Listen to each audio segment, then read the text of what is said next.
My dear friends, നമുക്കൊരു പായസം ഉണ്ടാക്കിയാലോ? എന്താ കൊണ്ടാന്ന് അറിയണ്ടേ? ഞാൻ ഓരോന്നോരോന്ന് പറഞ്ഞുതരാം. അപ്പോഴത്തേക്ക് എൻ്റെ ചാനലൊന്ന് ലൈക്കും സബ്സ്ക്രൈബും ഫോളോയും ചെയ്യുക.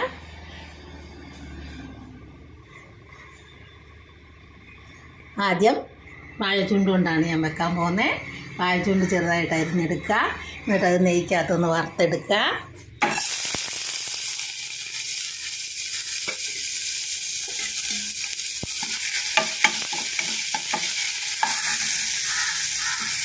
നെയ്യ് ഒഴിച്ച് വറുത്തെടുക്കുക.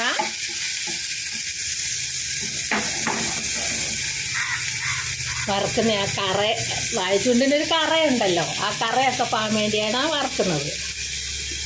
വറക്കണ്ട, നമുക്കൊന്ന് വഴറ്റിയെടുക്കാം. ചില നെയ്യും കൂടി ഇട്ടിട്ട് ഇതൊന്ന് വഴറ്റിയെടുക്കാം.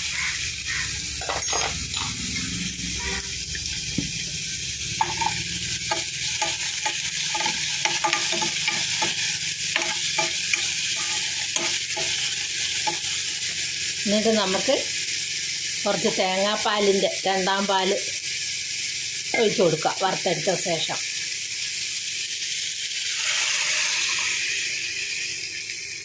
ഒന്ന് തിളച്ചേക്കട്ടെ.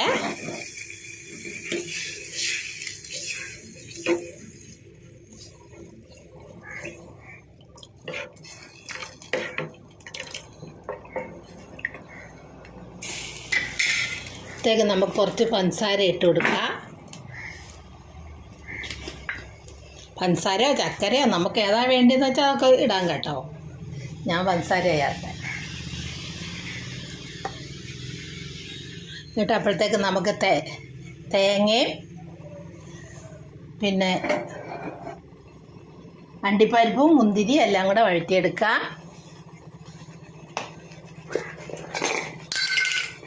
ഇച്ചിരി ഏലക്കായും ജീരകവും കൂടെ പൊടിച്ചത് ഇട്ട് കൊടുക്കുക.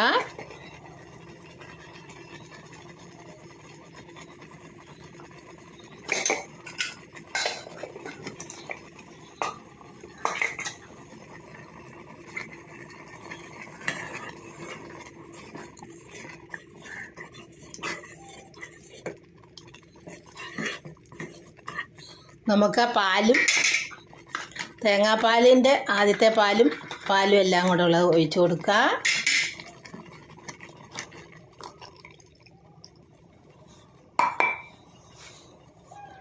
ഞങ്ങൾ മിക്കവാറും വെക്കലുണ്ട്. ഞാൻ തോരൻ വെക്കാൻ കൊണ്ടുവരുമ്പോഴൊക്കെ ഞാനത് പായസം വെക്കും. എല്ലാവരും ചെയ്ത് നോക്കണം കേട്ടോ. നല്ല രുചിയെന്ന് പറഞ്ഞാലും നല്ല ഒരു പറഞ്ഞറിയിക്കാൻ പറ്റാത്ത രുചിയാണ്. ഉണ്ടോ? വാഴച്ചുണ്ട് കൊണ്ട് പായസം വെച്ചത്.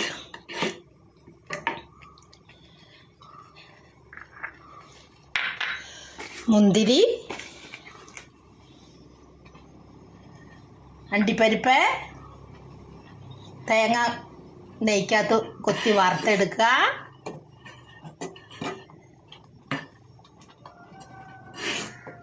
വാഴച്ചുണ്ട് ചെറുതായിട്ട് അരിഞ്ഞ് നെയ്ക്കകത്തൊന്ന് വഴറ്റിയെടുക്കുക. പാലും തേങ്ങാപ്പാലും എല്ലാം കൂടെ ഒഴിച്ച്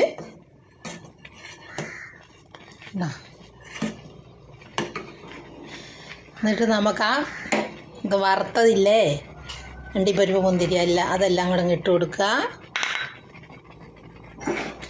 എന്നിട്ടൊരു 2-3 തുള്ളി ഉപ്പ് ഒഴിക്കുക. അത് ഉണ്ടോ, എല്ലാം കൂടെ ഒന്ന് യോജിച്ച് വെള്ളച്ചവയൊക്കെ ഉള്ളതൊക്കെ ഒന്ന് മാറിക്കിട്ടാൻ വേണ്ടിയിട്ടാണ് വാഴച്ചുണ്ട് കൊണ്ട് പായസം വെച്ചത്. എല്ലാവരും ഉണ്ടാക്കി നോക്കുക. ലൈക്ക് ചെയ്യുക, സബ്സ്ക്രൈബ് ചെയ്യുക, ഫോളോ ചെയ്യുക. ഉണ്ടോ? നമുക്കതൊരു പാത്രത്തിലേക്കൊന്ന് എടുത്തു നോക്കാം എങ്ങനെ ഉണ്ടെന്ന് അറിയണ്ടേ.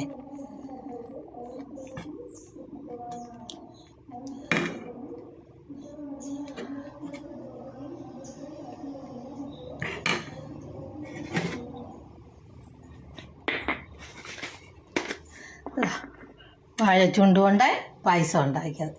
എല്ലാവരും ഉണ്ടാക്കി നോക്കുക. ലൈക്ക് ചെയ്യുക, സബ്സ്ക്രൈബ് ചെയ്യുക, ഫോളോ ചെയ്യുക. നല്ല രുചി എന്ന് പറഞ്ഞാലും പറ്റാത്ത അതിരുചിയുള്ളൊരു പായസം ഉണ്ടോ?